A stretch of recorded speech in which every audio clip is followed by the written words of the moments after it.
میں صرف یہ بتا رہا ہوں کہ ہم نے جو تنظیمی عمل کیا ہے کہ ڈسٹرکٹ سے لے کر صوبے کی سطح پر کئی دن کرتی ہیں اپنے سٹرکچر میں اپنے آرگنائزیشنز کرتی ہیں. آپ نے کیا بہت اچھی بات ہے, ہماری جماعت بھی کر رہی ہے, ہم نے بھی بلوچستان کے اندر یہ باقی جگہوں سے اپنا کام شروع کیا. اب سوال یہ ہے کہ پیپلز پارٹی کا ایک اپنا فنامنا ہے. ہمیں کہا جاتا ہے بھٹو فیملی کی پارٹی ہے. بھائی پاکستان کا واحد سیاسی خاندان بھٹو ہے, بھٹو خاندان ہے, جن کے باپ نے, جن کے بیٹوں نے, جن کی بیٹی نے, جن کی بیوی نے, ان کے کارکنوں کے علاوہ اس خاندان نے اپنی جانوں کے نذرانے دیے ہیں, اپنے خون سے سینچا ہے اس پارٹی کو اور اس ملک کو. اور پاکستان پیپلز پارٹی کے لوگ اگر اس خاندان کے ساتھ ہیں, اس خاندان کا وہ نظریہ جو ان کے پاس ہے. اور آج آصف زرداری صاحب کوئی جو پھولوں کی سیج پہ آ کے بیٹھ گئے, اگر بلاول بھٹو زرداری کو پاکستان پیپلز پارٹی کے کارکن, پورے ملک میں پھیلے ہوئے کارکن ان کو قبول کرتے ہیں, الطاف حسین صاحب کو اگر ایم کیو ایم کے کارکن قبول کرتے ہیں, تو فریحہ یہ کوئی جبر تو نہیں ہے. ہم تو والنٹیئرز ہیں نا, ہماری تو اپنی مرضی ہے. میں پیپلز پارٹی کے ساتھ اپنی مرضی سے ہوں.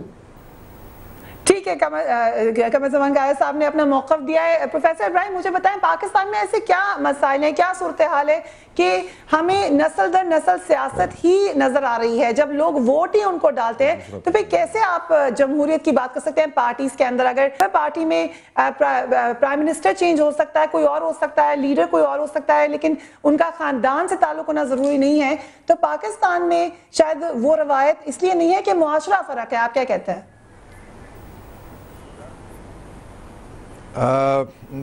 پہلے تو فریحہ صاحب مجھے یہ وضاحت کرنے کی اجازت دی جائے.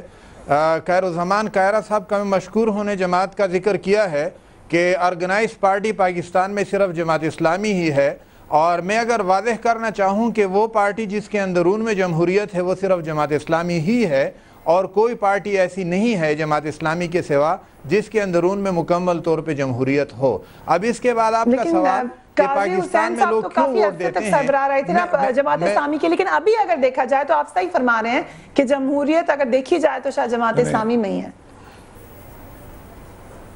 میں فریحہ ذرا ایک بات واضح کر کے اجازت دوں گا. منتخب ہوتے رہے. جی احسن صاحب میں آپ کے پاس آ جاؤں, ایک منٹ پروفیسر صاحب کا موقف سنوں. جی پروفیسر صاحب.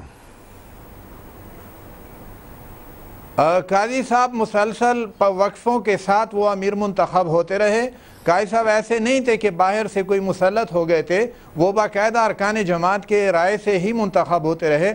آپ کا اصل سوال کہ پاکستان میں عوام کیوں ان پارٹیوں کو ووٹ دیتے ہیں جن کے اندرون میں جمہوریت نہیں اور خود وہ غیر جمہوری ہیں, اصل میں عرض کرنا چاہوں گا کہ پاکستان کے الیکشنز کی اگر آپ نتائج اٹھا کر دیکھ لیجئے, ڈیمینشنگ ٹرن آؤٹ ریشو ہے.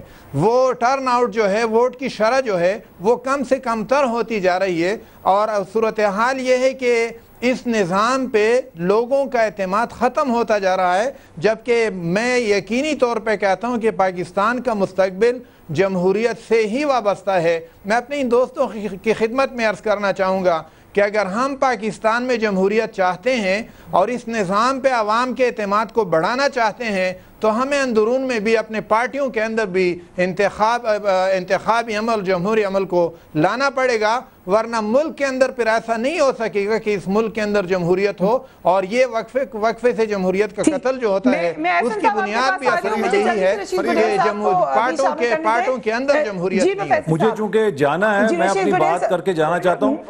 میں صرف یہ آپ کو کہنا چاہتا ہوں جی احسن صاحب میں جماعت اسلامی کا جماعت اسلامی کا جو جمہوریت کا ماڈل ہے اسے آپ مسلم لیگ نون یا پیپلز پارٹی سے اس لیے کمپیئر نہیں کر سکتے کہ یہ دونوں پاپولر پارٹیز ہیں, جبکہ جماعت اسلامی میں کیڈرز ہیں, ہمدرد, امیدوار, رکنیت, پھر رکن آپ بنتے ہیں, اور رکن بننے کے لیے 5 سے 8 سال کی آپ کی ٹریننگ ہوتی ہے. باقی جو عام ورکرز ہیں وہ اس عمل میں شریک نہیں ہوتے, اور پھر مجلس شورا جو ہے یا ان کی جو ہائی کمانڈ ہے وہ 2 یا 3 لوگوں کا ایک پینل فارورڈ کرتی ہے کہ ان 2 یا 3 لوگوں میں سے آپ کسی کو امیر چن لیجئے. جبکہ ہمارے ہاں اگر لیڈرشپ اس طرح کا پینل دے, ہاں تو ان کے وہ ایک فرق ہے ماڈل کا.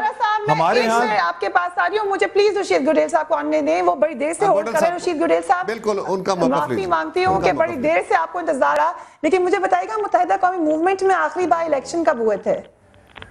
دیکھیے پارٹی کی بات کر رہے تھے قاہرہ صاحب. ابھی کی آرگنائز پارٹی الحمدللہ ایم کیو ایم ایک آرگنائز پارٹی ہے, اور قائد طریق بانی اور قائد طریق الطاف حسین بھائی کا پاس پارٹی کا کوئی عہدہ نہیں ہے, اور پارٹی میں ہر جگہ پہ الیکشن رابطہ کمیٹی ہے, تنظیمی کمیٹی ہے, اور یونٹ ٹیسٹ سیکٹر میں سب جگہ الیکشن ہوتے ہیں ہمارے ہاں. اور ہم ایک عوامی پارٹی ہے, کیونکہ ہمارے پاس ایم این اے, ایم پی اے, سینیٹر کا نام آتا ہے, وہ گراؤنڈ لیول پہ کارکن دیتا ہے, اوپر سے نام نہیں آتا, نیچے سے نام آتا ہے, پھر اوپر سے شارٹنگ ہوتی ہے کہ کون بہتر امیدوار ہے, پھر الطاف بھائی کی توثیق کرتے ہیں, رابطہ کمیٹی اس کو فیصلہ کرتی ہے اور الطاف بھائی کی توثیق کو اناؤنسمنٹ کرتے ہیں. الطاف بھائی کے پاس کوئی پارٹی کا عہدہ نہیں ہے, اور جتنی پارٹیاں پاکستان بھر میں ہیں بریا, اس پارٹی کا صدر بنتا ہے اور اس کو ملک کا صدر بننا ہوتا ہے, اس پارٹی کے صدر کو پرائم منسٹر بننا ہوتا ہے, اس پارٹی کے صدر کو چیف منسٹر بننا ہوتا ہے. ایم کیو ایم میں وہ روایت نہیں ہے. ایم کیو ایم الطاف بھائی کا کوئی رشتہ دار, کوئی بھائی بہن, بھتیجا, ماموں, چچا, کوئی بھی پارٹی میں عہدیدار نہیں ہے. ایک مثال قائم کی ہے قائد طریق الطاف حسین بھائی نے اس ملک کے. یہ گوڈیل صاحب, یہ جو آپ نے بات کی ہے یہ بڑی اہم بات ہے کہ کس کا رشتہ دار کہاں ہے. کچھ ہم بھی آپ کو بتاتے ہیں. قائد صاحب میں آپ کے پاس آ رہی ہوں, کچھ نام میں لے رہی ہوں, اس کا مطلب یہ نہیں ہے کہ صرف یہی لوگوں کے نام ہیں, اور بھی بہت سارے نام ہیں, لیکن وہ اتنے لمبے نام تھے کہ آپ کا بہت سارا وقت نکل جاتا. وزیر رضا گیلانی کے بھائی احمد مصطفیٰ گیلانی رکن قومی اسمبلی, اور بیٹے صاحب ان کے عبدالقادر گیلانی رکن پنجاب اسمبلی ہیں. صدر آصف علی زرداری صاحب کی ہمشیرہ فریال تارپور رکن قومی اسمبلی ہیں. وزیر اعلیٰ پنجاب شہباز شریف کے بیٹے حمزہ شہباز رکن قومی اسمبلی ہیں. میاں نواز شریف کے داماد کیپٹن صفدر بھی رکن قومی اسمبلی ہیں. چوہدری پرویز الہی کے بیٹے مونس الہی رکن پنجاب اسمبلی ہیں. چوہدری شجاعت کے بھائی چوہدری وجاہت حسین رکن قومی اسمبلی ہیں. خواجہ سعد رفیق کی اہلیہ غزالہ سعد اور بھائی سلمان رفیق رکن پنجاب اسمبلی ہیں. وزیر اعلیٰ سندھ قائم علی شاہ کی صاحبزادی نفیسہ شاہ رکن قومی اسمبلی ہیں. وفاقی وزیر امین فہیم کے بیٹے جمیل الزمان صوبائی وزیر سندھ ہیں. اسپیکر قومی اسمبلی فہمیدہ مرزا کے شوہر ذوالفقار مرزا سینئر صوبائی وزیر سندھ ہیں. اور مولانا فضل الرحمان کے بھائی مولانا عطا الرحمان رکن قومی اسمبلی ہیں. مختلف میں نے آپ کو ڈیٹا دیا ہے. تو پھر قائرہ صاحب, گوڈیل صاحب کہہ رہے ہیں ان کا اپنا ایک سسٹم ہے, ان کے جو قائد ہیں وہ ان کے روحانی پیشوا کی طرح کے قائد ہیں, وہ خود کوئی عہدہ نہیں لیتے, تو اس لیے ان کو باقی پارٹی سے نہیں ملایا جا سکتا. دیکھیے میں نے ایک تو میں وضاحت کر دوں, پروفیسر صاحب نے جو بات کہی ہے, جو پروفیسر ابراہیم صاحب نے بات کہی ہے, گوڈل صاحب نے بھی اس بات کو فالو کیا ہے. میں جو بات کہہ رہا ہوں کہ organized and unorganized political parties, یہ سیاسیات کے مضمون میں سیاسی جماعتوں کی جو وضاحت ہے, اگر آپ اس کو پڑھیں گے تو اس میں یہ ڈیفینیشنز دی گئی ہیں کہ جماعتیں کیا ہوتی ہیں. یہ نہیں ہے کہ آپ کی جماعت بہت آرگنائزڈ ہے اس حوالے سے کہ آپ بڑے سٹرکچرڈ ہیں اور باقی جماعتیں انسیولائزڈ ہیں. یہ بات میں جو کہہ رہا ہوں, یہ سیاسیات کے علموں کے لیے یا سیاسیات کے مضمون کے اندر سیاسی جماعت کی جب وضاحت کی جاتی ہے تو اس کو ان کیٹیگریز میں لیا جاتا ہے. اور دنیا بھر میں سوشلسٹ پارٹیز کا یہ طریقہ کار, کمیونسٹ پارٹیز کا یہ طریقہ کار رہا ہے کہ وہ اپنے کیڈرز ڈیولپ کرتی ہیں کارکنوں سے, پھر ان کو مختلف مدارج سے گزار کے قیادت تک وہ لوگ آتے ہیں. اسی طرح جماعت اسلامی کا بھی وہی سٹرکچر ہے. تو یہ اس کا مطلب یہ نہیں ہے کہ دنیا میں, انڈیا کے اندر جو ہے سوائے کمیونسٹ پارٹی آف انڈیا کے اور کوئی جماعت سٹرکچرڈ جماعت نہیں ہے. تو اس کا مطلب یہ تو پارٹیز نہیں ہے, آرگنائزڈ نہیں ہے. ان آرگنائزڈ اور آرگنائزڈ پولیٹیکل پارٹیز ڈیفینیشن کے حوالے سے ہے. دوسری بات یہ ہے کہ بنگلہ دیش میں وہاں حسینہ واجد ہیں, وہاں جو خالدہ ضیاء ہیں. انڈیا کے اندر جہاں پہ ورکنگ ڈیموکریسی ہے, وہاں پہ جو دنیا کی سب سے بڑی ڈیموکریسی ہے, وہاں پہ بھی آج بھی نہرو خاندان کا مکمل طور پہ کنٹرول ہے, اس لیے کہ لوگ, انڈیا کے لوگ نہرو خاندان کو فالو کرتے ہیں. اور یہ ترقی پذیر دنیا کا ایک فنامنا ہے. پروفیسر صاحب سے میری گزارش یہ ہے کہ آپ کی جماعت, میں ایک بات جاننا چاہوں گی کہ آپ کیا ہم پاکستان کے لیے یہی والا سسٹم دیکھیں گے اب آئندہ آنے والے دنوں میں, کیا ہم اس کو اب مان لیں گے یہی طریقہ ہے؟ There is nothing wrong in it. امریکہ کی پولیٹیکل پارٹیز کا کوئی سٹرکچر ہے کیا؟ وہاں پہ آرگنائز سٹرکچر ہے پولیٹیکل پارٹیز کا؟ وہاں پہ ریگولر پولیٹیکل پارٹیز ہی نہیں ہے, ان کی کوئی پرائمریز نہیں ہوتی پراپرلی, وہ الیکشن کے دنوں میں آ کے اپنی کمپین کرتے ہیں. میری بات سن لے فریہ, آپ جب پروگرام کرنا شروع کریں تو پہلے سٹرکچر دیکھیں اس کے کیا ہے.